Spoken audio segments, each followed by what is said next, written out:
అందరికీ ఆషాఢపు బోనాల శుభాకాంక్షలు. మన గ్రామ దేవతలు మనను కాపాడుతూ ఉంటారు.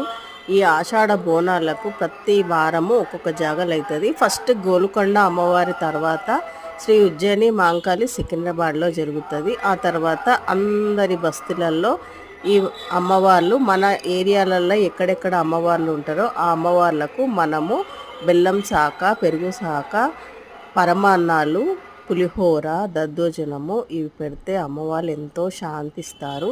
అట్లాగే అందరూ మహిళలు బోనాలతోని కలకలలాడుతూ అమ్మవారికి సమర్పిస్తారు. మంచిగా కొత్త దుస్తులు వేసుకొని పట్టు చీరలు కట్టుకొని ముత్తైదులు ఆడపిల్లలు మంచిగా తయారయ్యేసి బోనాలు ఎత్తుకొని పోయి అమ్మవారికి ఎంతో ఆనందంతో సమర్పిస్తారు. అట్లా వడిబియ్యాలు కూడా మొక్కులు ఉంటే వడిబియ్యాలు పోస్తారు.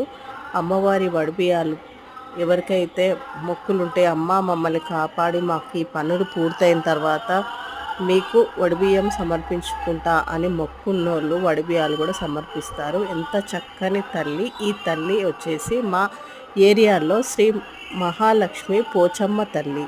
ఈ తల్లి అలాగే శ్రీ కట్టమైసమ్మ మహాలక్ష్మి కూడా మా చుట్టుపక్కలలో ఎల్లమ్మ తల్లి ఎవరెవరి గ్రామాలలో వాళ్లకు సంబంధించిన అమ్మవార్లు ఆ గ్రామాలను కాపాడుతుంటారు.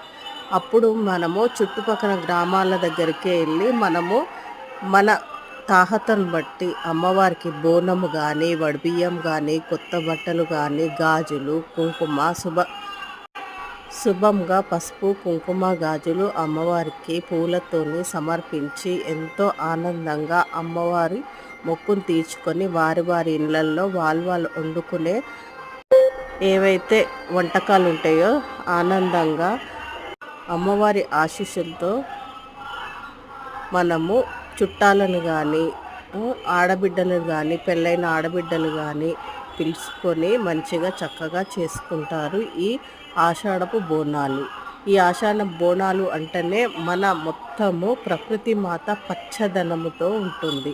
ఈ ఆషాఢ బోనాలు ఎందుకు జరుపుతారు అంటే ఈ ఆషాఢంలో అన్ని వ్యాధులు ఎండాకాలం పోగానే వర్షాకాలం రాగానే అన్ని వ్యాధులు మనకు ప్రజలకు ఏదో మహమ్మారి రూపంలో వాంతులు కలరా వస్తూ ఉంటుంది. అట్లాంటి కలరా రాక్షసులను సంహరించడానికే మన గ్రామ దేవతలు వెలిసిండ్రు. ఆ గ్రామ దేవతలకు మనం ఏం సమర్పించుకున్నా ఆ కలరాని వాటి దుష్ట శక్తులను తొలగించి ఆరోగ్యం ఇస్తుండ్రు మన ప్రజలకు. అమ్మవార్లకు శతకోటి వందనాలు.